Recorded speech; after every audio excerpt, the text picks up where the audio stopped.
Hey everyone, this is Bob McIntosh from Mass Higher Lowell Career Center.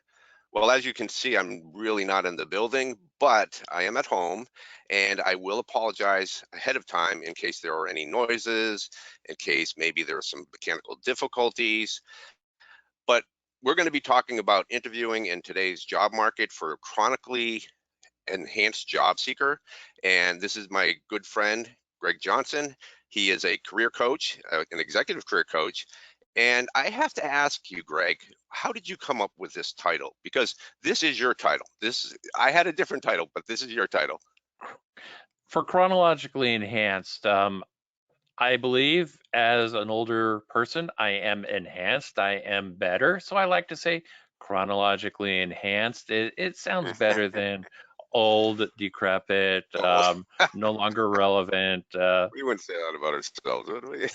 So I like the term chronologically enhanced. Yeah, I do too. All right, before we go further though, could you all look over to your right where you can ask questions, you can raise your hand, and you can download the presentation to this PowerPoint. Could you raise your hand if you can hear and see us? Excellent, good. Wow.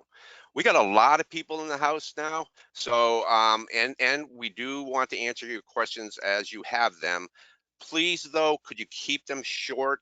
Because if I have to read through a lot of text, I might miss like the main point. But I already see that we have a question or a statement, and it might be about mechanical difficulty. Let me see. Having difficulty with my audio. Okay, so what I would suggest is that you leave the webinar and then you jump back on, because I think that has worked best for most people. All right, let's go for close the question box. All right. So a little bit about Greg, and I do have to say that Greg has recently rebranded himself. I love his background image. This is his LinkedIn profile, or at least the top part of his LinkedIn profile. And first of all, Greg, tell us how you came up with the name Above the Rim. I mean, you've had that before, but why Above the Rim? What does that mean? Back in the day, many years ago, many pounds ago, I used to play Uh-huh. basketball. I used to be able to play above the rim. But Uh, playing basketball above the rim is exciting. And when I was thinking about establishing my executive coaching, I was like thinking about, okay, mhm.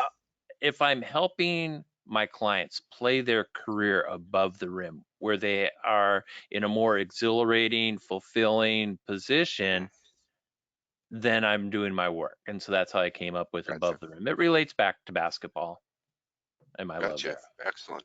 Yeah. Well, let me ask you this then. And I want to ask the audience actually, does that resonate with you now? Are you feeling like you're above the rim? Or you feel like you're doing the job search at your best? Raise your hand if you would. Okay, I see some hands going up. Not too many. Okay, so the majority of you did not raise your hand, so you feel that maybe you might be in a rut. We're going to talk about some ways that are important to interviewing. So we're going to at least offer you that. There are many different aspects of the job search, but we're going to talk about interviewing in particular. Now, so you're an executive career coach, Greg. Can you Hmm. take us a little bit further back to your marketing days? Well, my background includes marketing, operations, business development, international business. The first 10 years of my career was in Japan. I don't know Mm, if any of you are familiar with a company called Regis Executive Suites, the world's largest provider of shared workspace and executive suites. I actually launched them in Japan. That's one of the things that I've done in my career. And mhm. throughout my career, I had a lot of interesting senior strategic level positions. And my most recent position, which I was in the corporate environment, I was working for a company called Jaguar Land Rover. They were based in Southern Ooh, California. They made a sweet. decision to Yeah. move to New Jersey, gave me a option to relocate with them, And in discussing with my family, there was on the news a blizzard in Mahwah, New Jersey. My youngest son, who was in second grade at the time, said, "Dad, isn't that where you're talking about?" And Uh-huh. it was a unanimous decision at that time. We didn't want to go to New Jersey. So I started exploring with an executive coach and then learning Ah, what he did. I found it resonated with me and mm. ended up moving into executive coaching. I've been doing this for about 11 years now, 11, 12 years now. So you Thoroughly found enjoy your it. new passion. New passion. I've Excellent. Good. found my new passion.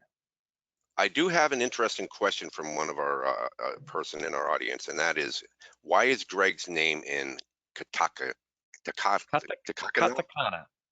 Yep. Yeah. Uh, as I mentioned, I spent the first 10 years of my career in Japan. I am bilingual, and I do help not only American executives, but I Mhm. do work with Japanese executives as well. So it's part of my branding. It helps me stick out. And another fun thing is when I'm on LinkedIn and someone tags me, my name is going to stand out because of the katakana, and a lot of people will be curious and click. So there's a lot of marketing that Okay. goes into that as well. All right. Very good. Okay. So let's go forward, and we're going to start talking about the preparing for the interview, which is very, very important. And the first question for you, Greg, is well, actually, we know you have to do your research. So, can you tell us a little bit about why that's important and what type of research you should engage in? Okay, from my perspective, there's a difference between looking for a job and looking for a career position. Mm, The unfortunate thing is when I interview most people, especially in mock interviews, I yeah. find that they're not necessarily interested in the position they're interviewing for. They're interested in the salary that's associated with it. Mm, People are looking for a job because I need a salary, not because this is what I want to do. And I think you need to be passionate about what it is you do, and you need to do mm, enough research on the company and understand what is it about the company. So if I ask someone, right. why do you want to work for this company? I want to get more of an answer than just, oh, you're a Fortune 500 company, you're a leader in the industry, Mhm. you're 5 miles from my house, you're close, you're convenient, um, the salary is good. I want to get more out of it than that. And really, in order to do that, you have to put in a lot of research. And Mm, my mentor often said, even before submitting a resume, you should have done a minimum of 40 hours of research to understand why you want that position. And then within that, you're able to update your resume, tailor your mhm. cover letter specifically to it. And if doing 40 hours of research on this particular company doesn't excite you, then that's probably not the company for you to work for. But if you're excited about doing the research, then it's probably a very good choice for you to pursue. Okay. Okay. What about researching yourself? What about the importance of knowing what you want to do? Do you have any thoughts on that? Absolutely, I do. I actually run an extremely intensive 8-week career transition program. And part Hmm. of that is doing a deep dive into who you are, what do you do, why do you do what you do, and within that, understanding what are your target companies. And when I ask a lot of people, why do you do what you do? What's the passion behind what you do? I would say about 80% of the time, I get people looking back at me like a deer in the headlights. They don't know what I'm talking about. What do you mean? Why am I doing this? Right. Why do Right. I want to do this? And I think it's critical to understand what is it that motivates us? What is it that makes us excited Right. to want to wake up in the morning? And if you understand a bit more about yourself, you're going to have a much easier time understanding what are your target companies. Sure. Sure.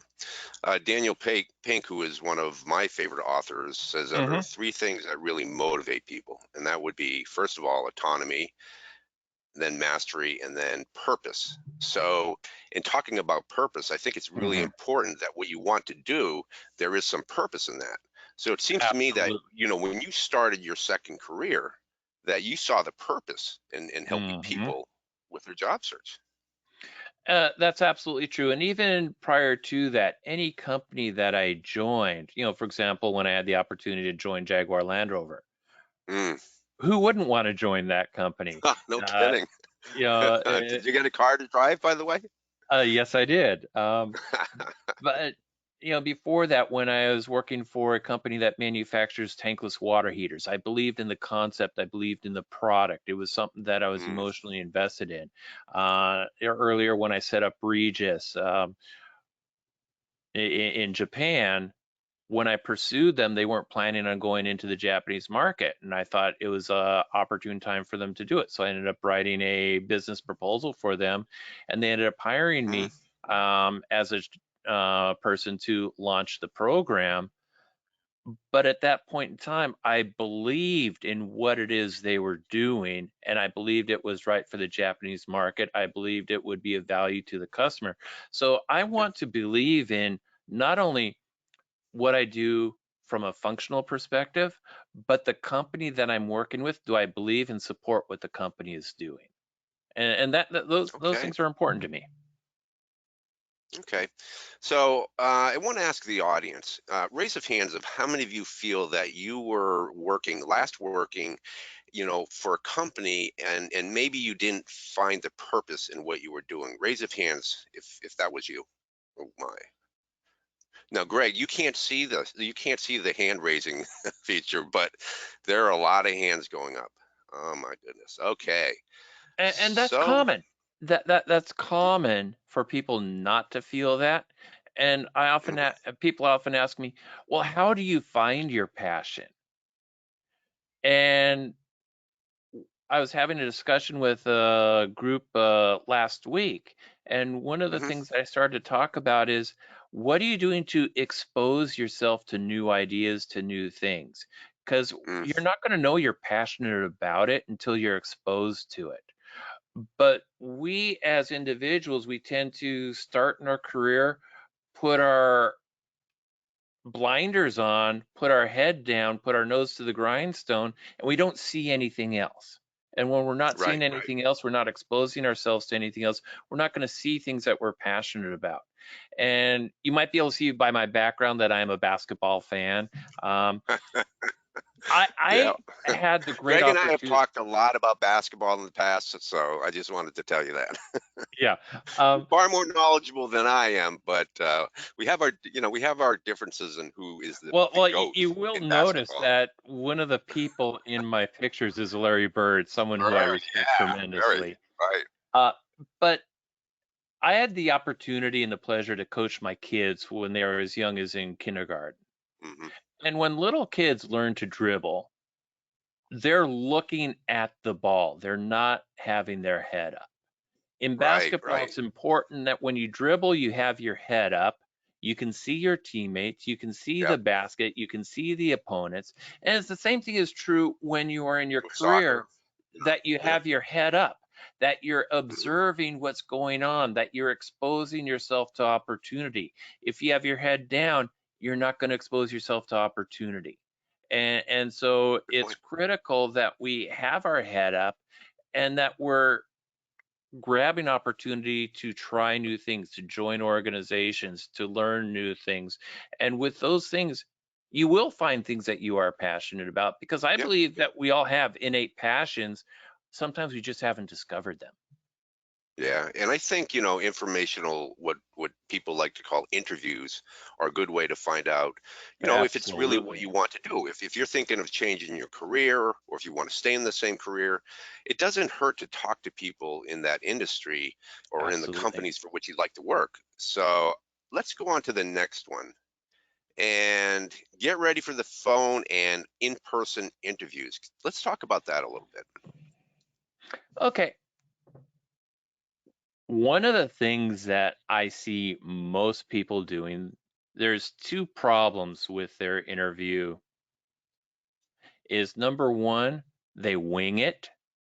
And when you wing it, you're not going to say things concisely. You're not going to say things precisely. You will often Hmm. give out too much information, and we Yep. talk too long. I've had people ask them, "Tell me about yourself," and they're talking for 15 minutes. Right. That answer should be no more than 90 seconds. Any answer Oh, it's after short, huh? that, yep. Yeah. Any answer after that should be Okay. no more than 30 seconds. Other than that, you want it to be a dialogue. If you're talking more than 60 seconds, that's too much. Mm. And so you have to So 60 understand. seconds is your sound bite, your perfect sound bite, you're saying? Mhm. So Okay. any question they ask me, I want to give an answer with a specific story. I don't want to tell Right. general stories. So can you tell me about how you approach leadership? Well, generally I blah blah blah blah blah blah. Right. Right. If Right. you say generally I, the assumption is you haven't done it and this is how you think you would do it. Exactly. But if Yep. someone says, "Tell me about leadership," you say, "Well, actually, there was a situation where I was able to generate additional revenue by," and you quickly give your points, and then you start a conversation about what was your leadership involved in that. And by saying with a specific story, a specific example, they're going to Hmm. remember you. But if you answer in generalities, you're you're not going to be remembered, and it's going to sound like it's all fluff. And so in order to prepare for the phone interview, the in-person interview, actually any interview, Hmm. practice your stories. And again, I'll go back to basketball. It's like free throws. If I don't practice my free throws and I go in and the game is on the line, I'm going to be like Shaq and I'm going to throw up some bricks. Whereas if Shaq. when did Larry Bird miss free throws? Very rarely. Very He rarely. didn't, because But I'm he thinking of shot. Rondo. Rondo's also a very good free throw shooter. And so was Kobe. Oh my God. Kobe was very good, yes, because Yeah, of practicing. Because of exactly. practicing, practicing, practicing, practicing. So we might think, I know my career, I can talk about it. Hmm. But then when we go into the interview, we're often going off on rabbit trails, we're meandering, we're not being precise, we're not being succinct. And so True. we're not giving the best version of who we are. Okay. So practice those stories then, huh? Well, how do we Practice the know which stories. stories are, we're going to have to deliver? How do we know? In other words, how do we know which questions are going to be asked? Can you? Well, no. And so that's why you have to know as many as you can. So, Hmm. for example, um, I do volunteer work at my church in the Ah, career yes. ministry, and we have a personal branding class. We talk about PARS statements, problem, action, results. You maybe have Okay. something similar to that, maybe you have a different acronym, but most Star. people, stars. So most people probably come out of that and they have 2 or 3 stars statements. What I say is 2 or 3 is not enough. You No. have to No. have 2 to 3 for every year of your How about career. 10? Yeah. Well, if you've been in your career for 20 years, you got to have 40 to 60. Mm-hmm. And if you have those, and if you practice speaking about them on a regular basis, I guarantee you, no matter what question you get asked, you'll have a story to be able to tell. Yeah. So it's about having enough stories that you can tell that. One of my clients, she had an Amazon interview process with Amazon Web Services, Okay. and they had to prepare specific stories, but they Hmm. cannot use one story more than once. So Yes, we've heard that about Amazon. Yep. each person they interviewed with, they had to use different stories. So she ended up Yep. through the program I was teaching, she ended up preparing 65 plus stories, and she Wow. used Wow. most of them in that process, and she was able to answer the questions accordingly, and she landed the job. Amazon Well, Web so Services is not an no, no, easy one to but let me work ask you for. this. Is it true that they tell you before the interview that you cannot deliver the same story Yes. for more than Hmm. one question, right? So you have to Yeah. have a different story for every question. That's right. Wow, that's tough. Hmm. That's tough.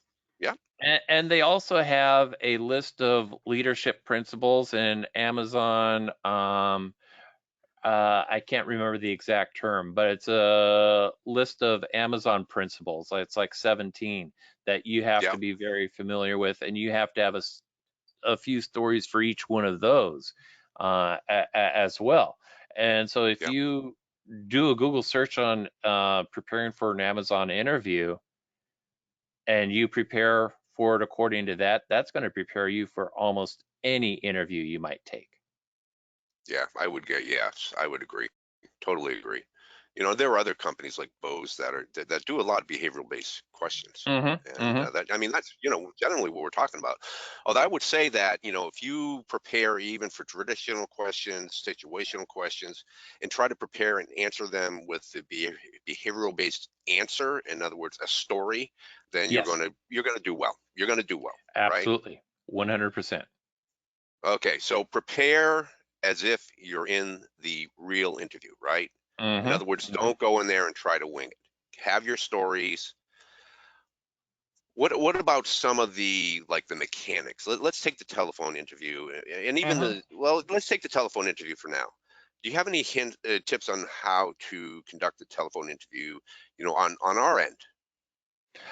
One of the Any things, if it's telephone interview, one of the things I'd recommend is have your notes out, have your notes available, and think about standing up during your interview. If you're standing up, Yep, you're going to speak with more energy. One of the other yes. challenges that I hear from a lot of hiring managers is people don't come into interviews with energy. They Hmm. sound like they're bored with their own career. And you don't want to No, sound like you're bored with no. what you do. You want to sound Enthusiasm, excited right? about it. Enthusiasm. It's Yeah, yeah. exactly. And the enthusiasm has to come through the tone of your voice, Uh, inflection, and all that, right? Yeah. The Yeah. words itself, I am really excited about this opportunity. Oh yeah, And I you don't know. want to, I mean, that's an over You really want to exaggeration, work for but your company, right? yes, No, I yes. no, I've heard it. I've heard it. I've definitely heard it. So one person asked, so how do you effectively research a company?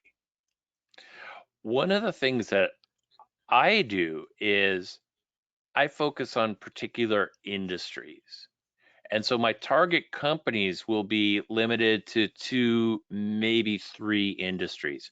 So if I research the industry as a whole, I'm going to know a lot about what's going on in the company.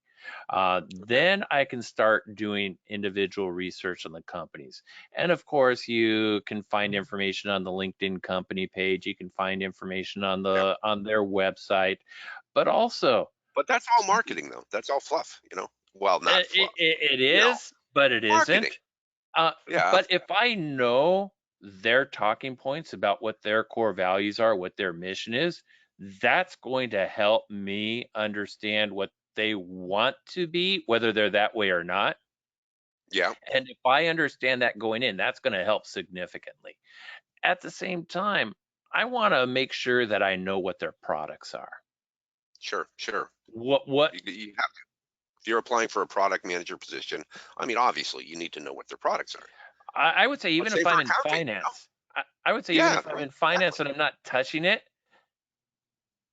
I want to be emotionally invested in the success of my company. Hmm.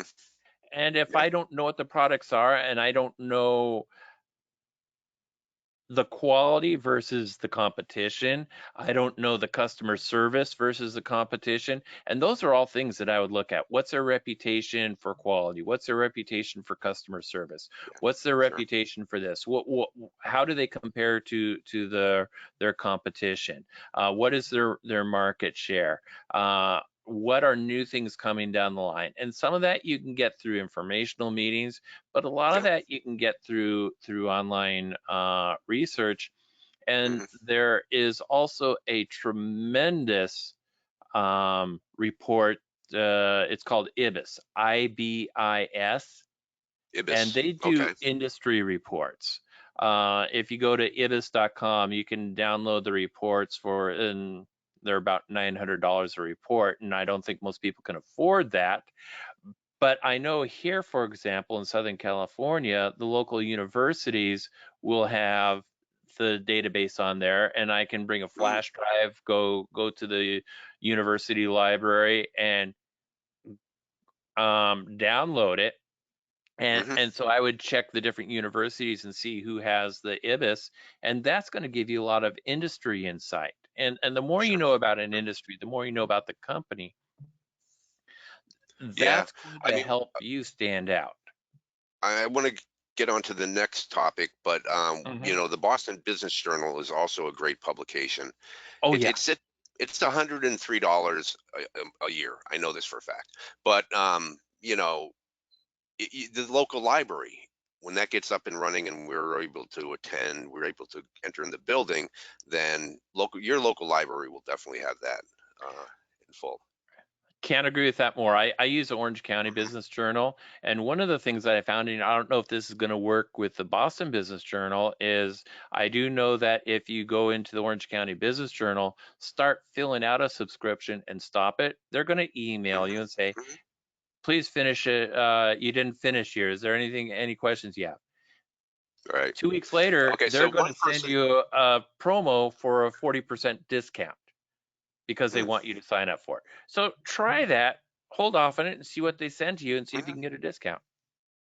So one person says that maybe the Boston Public Library would have it, have IBIS. That's true. That's a great point. Another person asks, how reliable is Glassdoor for looking for company culture, salary, etc.? Some of it you have to take with a grain of salt, but it I can give agree. you some insight. It can give you Mhm. some insight. If there's Okay. a lot of complaints, that's it raises a red flag. It's something for you to consider. Okay. Let's go forward because I see we're almost halfway there. But hey, did you know that I do polls during my webinars? Can you see this, Excellent. Greg? I can. Okay, you can. Okay, so the type of interview question you find most difficult is, and I would like everyone to participate. And Bob needs to find the polls. There we go. See, I'm working with a mouse pad, not a mouse, so it's a little more difficult for me. Okay, so I've launched the poll, and I do like to get about 95% participation if I could. That would make you an outstanding audience. Okay, yeah, Okay. I'm actually not Can you able see to it? Can answer. no, you can't, but you will be able to I can see, see it. you'll I be able can to see see it. it when I share it. Yeah. Mm-hmm. Mm-hmm. So I've got 57% who voted, and I'm going to give them 10 more seconds now.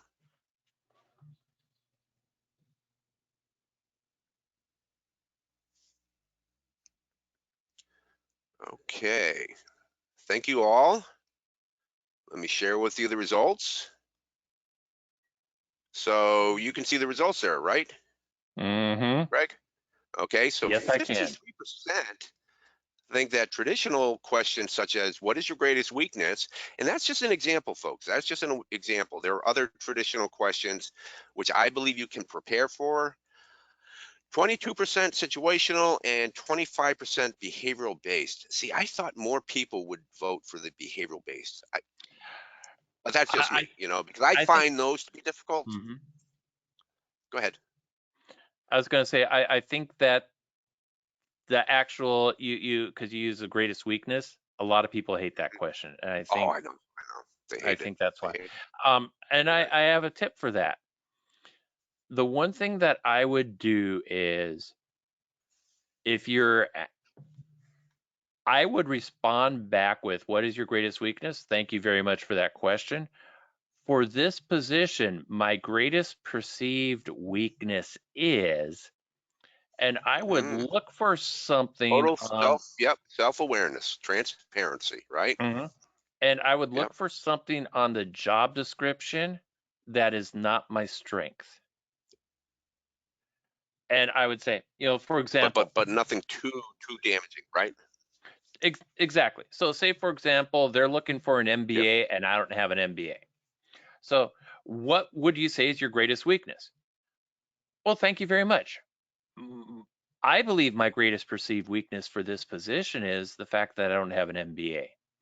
Mhm. However, as I understand it, you're looking for someone that can do X, Y, and Z. I've done Exactly. X at Perfect. company A with this result. I've done uh, Y at company B with this result, and I've done Love it. Z at company C with this result.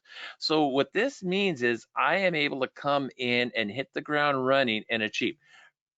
So getting out of that answer mode, what I've done is say I've acknowledged that I don't have it, but I've deflected to say it's not necessary for me to do the job.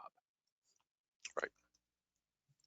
So we're going to talk about the difficult questions in a little bit, but can you tell me, in your opinion, how important presence or first impressions are during an interview? Extremely important. Hmm. Energy, professionalism, and I would say in today's market, your presence on video is extremely critical. How are you set up professionally? So in this picture, you have someone on the monitor who is not using a laptop, but obviously looking Hmm. at a camera. The person on this side of the screen is not using a laptop. And I generally recommend not to use laptops, or if you use a laptop, put it at a raised level so your camera is at eye level or slightly higher. Most of the time, if you have a laptop, the angle you're looking up at it, you're looking down at it. Sometimes the camera's looking up your nose, or the camera's at the bottom of the screen and you see tarantula It'd be pretty fingers scary. typing. Yeah. Um, it's not a good image. You want to have the camera eye level or slightly higher, and you want to have it a Okay. little bit further than arm's length away. That way, you're set up, and you also want to make sure in a video interview that your audio is set up properly. Nothing will Sure. destroy an interview more than a bad audio feed. So if you're sounding garbled, and a lot of times when Hmm. we're talking, we don't know what our sound is like. Right. So Right. Yeah. I being mean, able, before the audience came Mhm. on, I had to ask you, so how do I sound? And you were like, sound good. But you didn't like my background, though. That's right. And That's we'll okay. talk That's about that okay. a little bit later. Yeah, we'll talk about Um, that later. But can I ask you, can we direct this towards the enhanced chronological job seeker and really how important it is for them to be, have Absolutely. great And presence? in my opinion, well, let's put it this way. Most chronologically enhanced job seekers like to believe we're not getting job offers because we're overqualified or too expensive. And I don't think that's true at all. That's what we want to believe. The Mm, reality is we're not getting the offers because there is a perception in the marketplace that chronologically enhanced job seekers are no longer relevant in today's market. So you have to demonstrate your relevance. You have to demonstrate your currency. And one of the best places to do that is to demonstrate your agility on today's technology platforms. If you're mhm, going into an interview and you're struggling to get your sound and you're struggling to get your video and you're having difficulty clicking to share things and you're having difficulty maneuvering around, that's going to hurt your perception as someone who is current in today's market. You right, have right. to be able to demonstrate your agility. Yeah, So, yeah. one of the things I recommend is in order to create this presence, have a free account at GoToWebinar, WebEx, Ah, Zoom, right, right. and Yep. practice. But even on Zoom, if you have your own free account, record yourself. See how you sound, see how Great, you great. look, make sure your presence is good, make sure your background is clean. You want to be set up in a purposeful environment because if you need to be working remotely, they want to Mhm. assume you're not going to be distracted. If you're Bob sitting on your couch, they're going to assume that you will be distracted. If you're sitting Give me a at a break, man. dining room table, they're going to assume you're I'm going to gonna be get you back. distracted. I'll get you back later on. Please get me back. You'll get me back. I believe you. Yeah, Um, yeah. uh, you Okay, want wait, to wait. be, I gotta go interrupt for a ahead. second because Hmm. one person writes, how about if you are using an iPad where the camera is off to the side? I don't use an iPad, so I'm not quite sure what that person means. Okay, so one of the things that I recommend is that whenever you're using a mobile device, whether that is a phone or a tablet, Mm-hmm. make sure you put it on a mount so that it is steady and Yeah. test it so that you are centered. I do like to make sure that the mount is horizontal, not vertical, because most people when they're using their normal cameras, it's a horizontal, and you don't want a vertical so that you stand out differently than other people in that way. So set it horizontally. But again, the biggest thing I can say is set it up on a zoom, test it, see how you look, and make adjustments for what you need. Okay. Good All question. right. Yeah, yeah, yeah. I mean, the mechanics, they matter. They certainly matter. I It mean, does. and the background, as Greg has pointed out, uh, not very professional. And see, that's why I was hoping I could do this in the office, but there's a story behind that. So in any case, I'm home and we're doing what we can. But the reality is he did this on purpose so I could point out something not to do. We No, arranged no, it ahead of time. no. No, I'm serious. This is like the best I could do.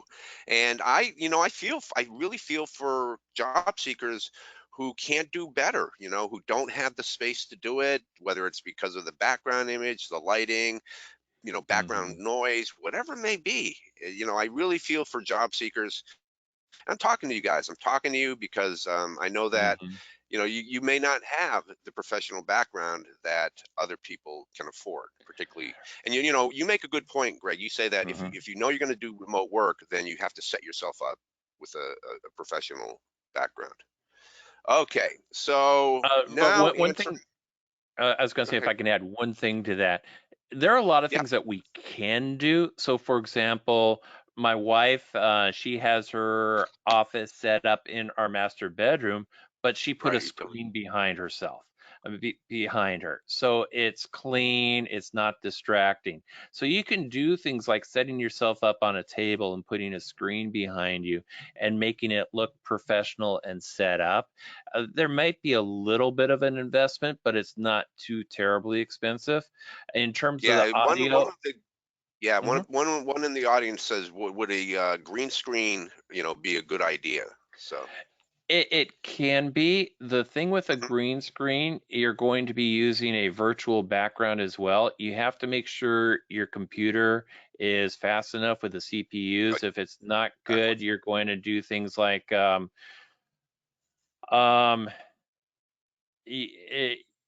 when you move, it's going to look funky, and that can be more distracting than helpful. So you want to be careful about that. But the virtual backgrounds can be beneficial, but you have to be careful and make sure that you have a good computer with that. In Sure. terms of audio, the least expensive and easiest thing to do is to get a pair of earbuds that plug into the computer, not using Bluetooth, but actually plug into the jack, the sound jack, and Yeah. that's going to give you very good voice transmission as well as being able to hear without distraction. So that's something I'd recommend. Okay, so answering the tough interview questions. I mean, Hmm. some people would say they're all tough, but do you Hmm. want to run down through some of the questions you feel are tough and how to really attack those? I like, by the way, how you attack the weakness question. In other words, talking about something that is relevant, right? But then also saying how that you have the experience, that Correct. the relevant, accomplishments to back that up. You Yeah. always want to refocus. And the some of the tough questions they ask are, tell me about a time when you didn't get along with a boss, or tell me about a time when you had a Hmm. disagreement with a boss, or tell me about a time when you had a challenge with a customer, or things like that. So you want to really prepare those stories ahead of time Hmm. and give an answer that would demonstrate the difficulty you had, but then what you did to work out a solution that became a win-win situation. And you don't want to say things in a way that would throw anyone under the bus. Well, I had a Hmm. completely horrible, toxic boss. He was this and this and this. You don't Yeah, want to yeah. go down that rabbit trail. Do it without throwing someone under the bus, but do it in a way that you can talk about some kind of disagreement, then what you were able to do to bring your two sides together and to find a Hmm. solution and what that solution was and what was the win-win. Yeah, yeah. So a lot of these just take time thinking through. And if I What can you add, know, what Mhm, one question that people have trouble with, and mhm. I know I would, if I were in the situation, is if they were let go. And I don't like people to use the word fired, but how do they handle that? There could be a number of different ways. In today's market, Hmm. depending on the timing, one of the easiest things to say is COVID-19 hit, and along with 43 million other, 43 million other American uh, professionals, I was Hmm. let go. COVID-19 hit. And so that's an easy way to explain. Another thing is there was a merger, there was an acquisition, there was redundancy, um, and the managing partner went with his team. Yeah, Um, yeah. Yeah. Another thing is there was a restructuring. My department was let go. So Okay. you can do it in a number of different ways. You just have to find a positive story, but then within that, then immediately say, and the reason why I'm interested in your company, and bring it back to why you are a good fit and why you like this company. Um, Okay. Immediately pull it So into that. in other words, for whatever reason it was, that you're not going to have any problems with the role that you're applying for, Absolutely, correct? absolutely. Okay. Hmm. One person says, is it okay to say management had a change in vision and decided I can't read the rest of it, but I'm imagining that the change in vision, and then the person was not in that vision, Yeah, no longer there fit there that was a vision. Yeah. change in direction, and I would consider that part of a restructuring. Yeah. So it would be answered Okay. in pretty much the same way. There was a change in vision, a restructuring, and my department was let go. And then other Yep. people wonder Mhm. about, what if it was the environment was toxic and you just couldn't handle it anymore? I there are would numerous reasons. absolutely, but I would try to avoid that. You don't want to talk about another organization being toxic. You don't want to throw another organization under the bus. You don't want to throw another boss under the bus. You don't want to throw Hmm. another individual under the bus, because one of the perceptions is, yes, it was a toxic environment, but were you part of that toxicity? And that's Yes. going to raise a red flag. So you don't want to go there. You want to find another way to say you wanted to move in a different direction. The you ceilinged out, or Hmm. you can find a way to do it, but you always want to tell the story in a positive way. And one of the things that I suggest is that you come to grips yourself with why this happened and be able to explain it in a positive way, because there's a lot of times when we're hurt, and Oh rightfully yeah. so, by the way things happen. It's a blow to our But self-esteem. Absolutely. if yeah, but if we're holding on to that Hmm. hurt, if we feel justified in that hurt, we're going to hold on to it. And as long as we're holding on to it, we're going to carry it into the next interviews, and whether we intend it or not, it's going to seep through, and that's going to hurt us. So whatever Right. you can Right. do to move beyond and put things in a positive light, that's going to help you in the interview process. So one person asks, Are there other red flags that interviewers use that are suggestive against ageism? Okay. What do you Okay, say to that? against ageism. The Yeah.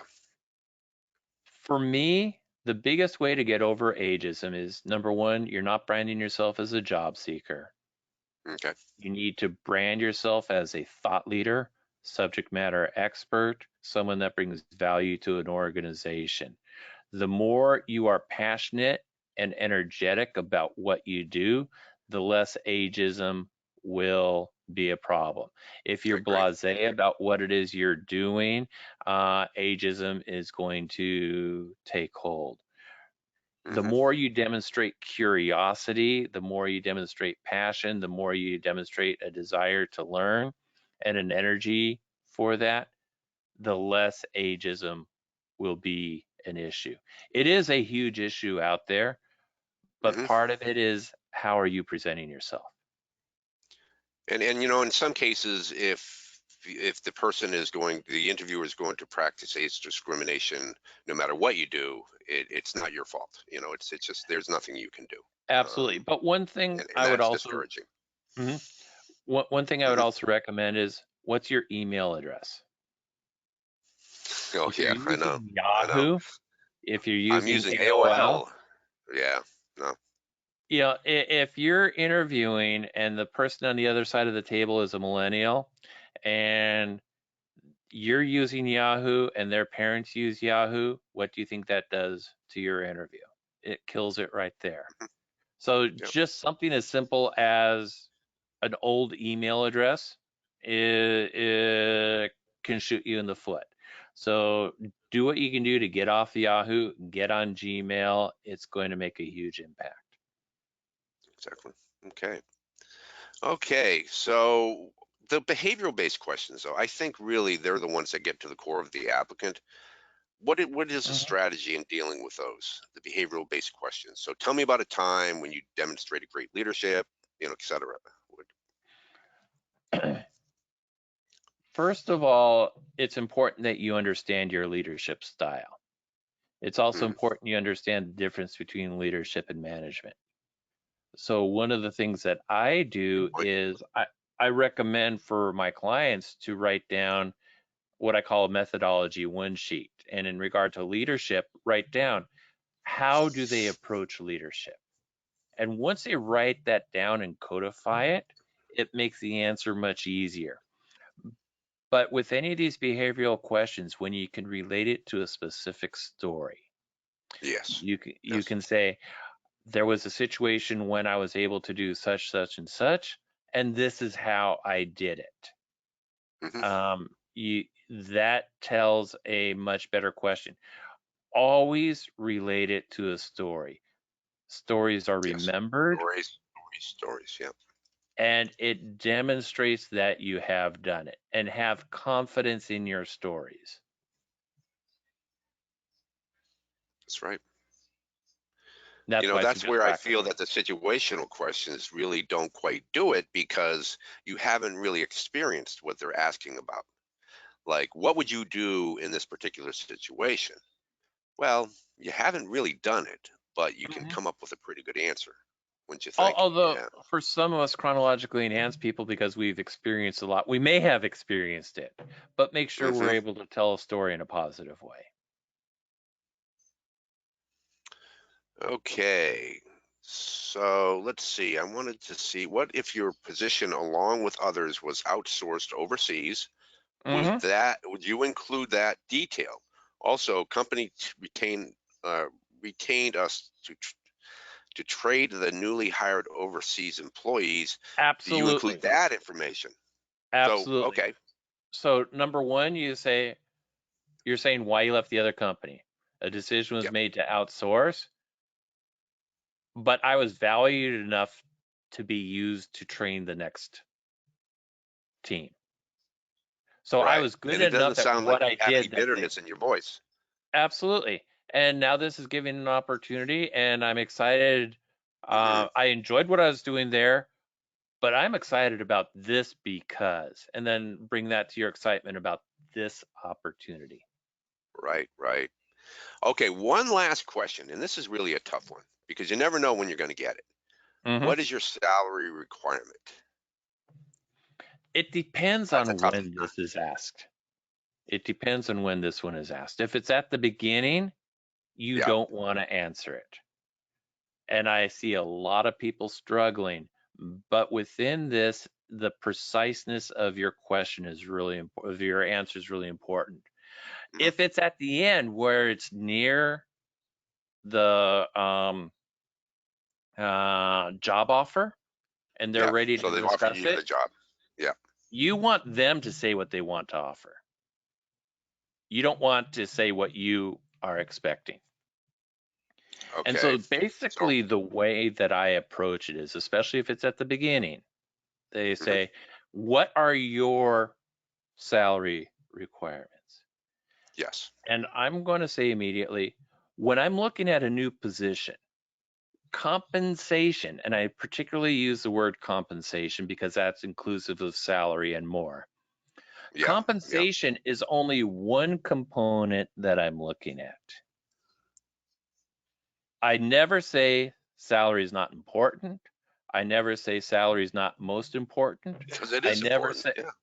yeah, and I never say I'm flexible because that makes me sound desperate. But what I say Yeah. it's only one component I'm considering. Before we get to the point of discussing salary, I want to make sure that I'm the best person for this position. You're the best Hmm. company for me. And once we come to that conclusion, I'm extremely confident you'll be able to offer a mutually beneficial, market competitive compensation package. So you try to deflect it at first. Absolutely. And even if Yeah. it's at the end, you want them to come up with it. So one of the things that you can do is if you deflect it and they turn around and say, well, look, I need to know what do you need? Yeah. I would turn around to them and say, I would assume that you have a budgeted range. Can you tell me what that is? They give a number, they give two numbers Hmm. between 130 and 165. You repeat the top number, 165. Okay, that's in my range. You never Uh, mention the lower number. because when you give them your range, they're going to repeat the lower number. Oh, so Exactly. 135. That we can do that. Yeah, Yeah. exactly. But how do you know what the company can afford? You don't. Doesn't that go back to research? It does, but the other thing is they never offer when they give you the range, they never Yeah. tell you what it is. So, for example, one of my clients, she did exactly the same thing. They gave her a number. She Hmm. repeated that number. 4 weeks later, when she got the job offer, that offer came in at 25% above their top number that they mentioned. Right. Because she did Right. so well throughout the interview process, she was able to demonstrate her value. Hmm. My mentor as a career coach often said, if you want more money, demonstrate more value.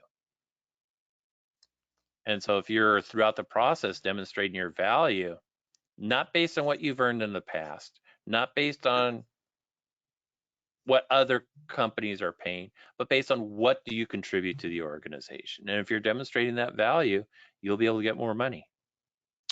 Okay, I want to ask my audience, how many of you find the salary question to be one of the more difficult ones? Raise of hands. Oh, wow. Great. You Hmm. should see the hands shooting up. I would Yeah. assume it's quite a lot. It's not as much as I thought. I'm looking at maybe a third, quarter, but Okay. it's a hard one, you know? It It's a is a hard hard one. one. It's a very hard one. It's one of the ones that I see people having some of the most difficulty with.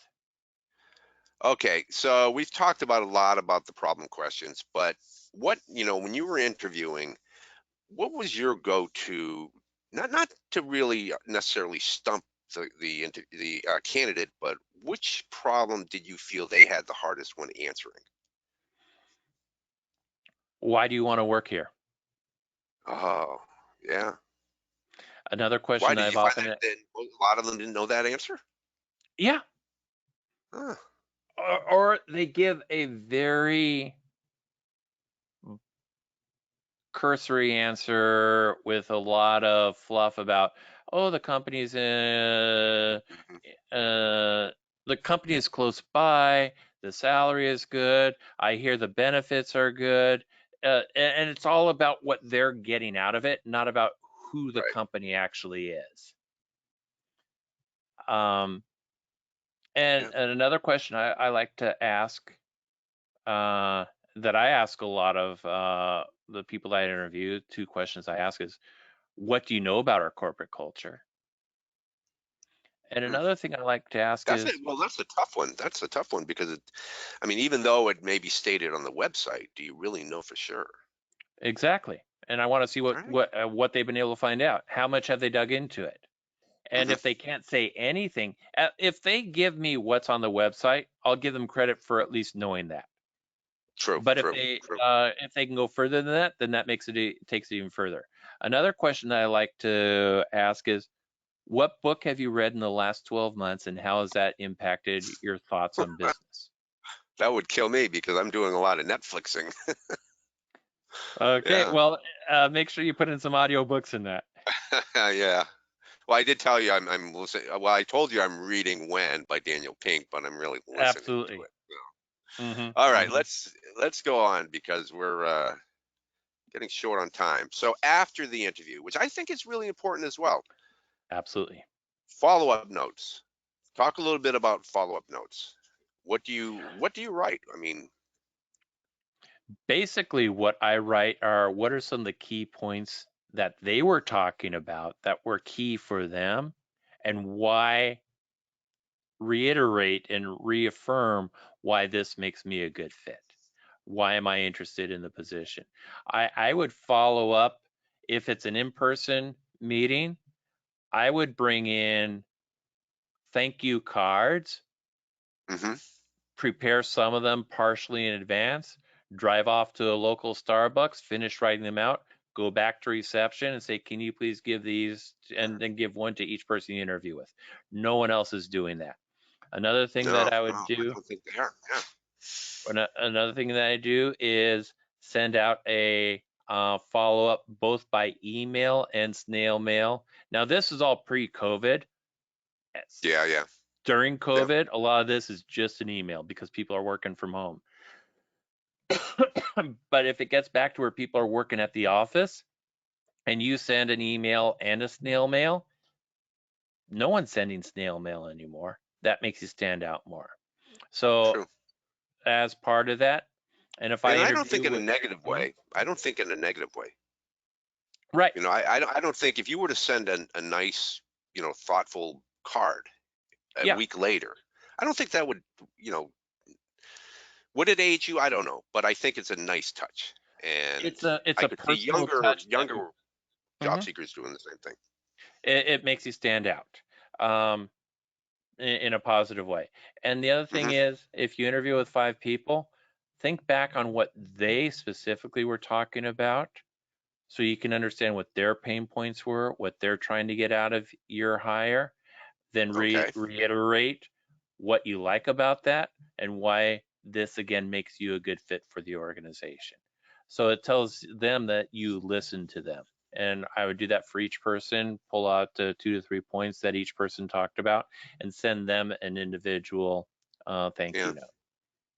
So you're saying that if you're interviewed by 5 people, you need to send 5 individual Yes. thank you notes, Hmm. correct? And I would even send Yes, a I thank you agree. note to the receptionist to say thank you for greeting me, thank you for Hmm. your hospitality. Anyone you interact with, try to send a thank you note.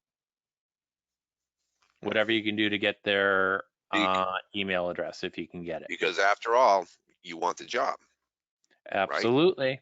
Absolutely. Okay. So, how often do you follow up? This is always, question I get from a lot of people is they don't Yes. know when they should give up, when they should start. What do you think? Never give up. Never give up. But the main thing that I do is, when I leave the interview, I want to know when they're trying to make the decision by. when they're likely to follow up with me. So I want to follow up with them at least once. So say, for example, they want to make a decision for the next round within the Yeah, next week. I want to follow up immediately and then follow up shortly after that to say, I understand you're busy. I just want to make sure that I'm not missing anything. I want to reiterate my interest in the position. But another thing that is critical, say, for example, you are purchasing and using Boston Business Journal, mm, and there is an article on that company. Use that as a reference point to reach back out to them and say, hey, I read about your story in Boss's Business Journal. I think this is exciting. Uh, by the way, I just wanted to also touch base and see what where you are in the process of making a decision.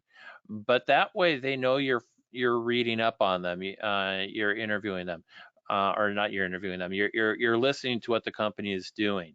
On sure, LinkedIn, if any of them are posting anything, uh, read what they post and comment on what they post, but comment sure, sure. positively and intelligently. Don't just click Hmm. like, or don't click and say that's nice, but give a little bit of thoughtful interaction with that. All those things will help you to stand out positively. And again, in this market with the competitiveness, with a few jobs available, a lot of people Hmm. applying, whatever you can do to stand out positively is going to help you.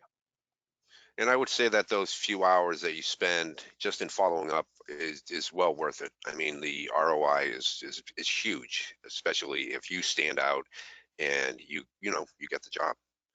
Absolutely. And Okay, mhm. If I can add one we've quick thing, reached. Yes, okay, I've known people that they follow up positively. They didn't get the job, but because they followed up positively, they were soon considered for another position sure, and got sure, the job. yeah.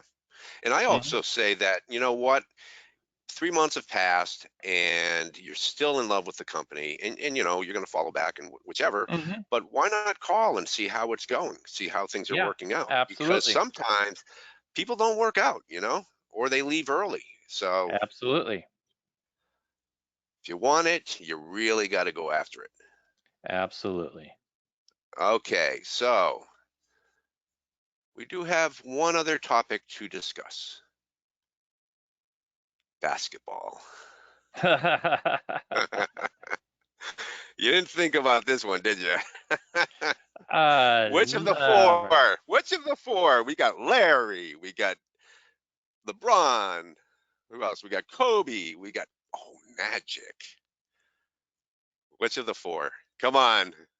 Okay. Well, I'm gonna have to. I'm Oh, wait, old wait, wait. I school. forgot one more. Jordan. Okay. Number one, Jordan could not win until Larry Bird and Magic were gone. I'm just Okay. saying. I know. But you know what? You and I are going to carry this on later on, because guess what? We're out of time. I got another poll. Oh, And a the poll. greatest of all time GOAT is, this is where If Larry Greg Bird is doesn't saying, get I this, I'm going to be really regret disappointed. doing this. Is what? If Larry Bird Okay, doesn't so get this, I'm going to be disappointed. see, most people stuck around. Okay, so we're going to get, I've got 43% who voted. I don't know. Ooh, so far it's looking good for Larry.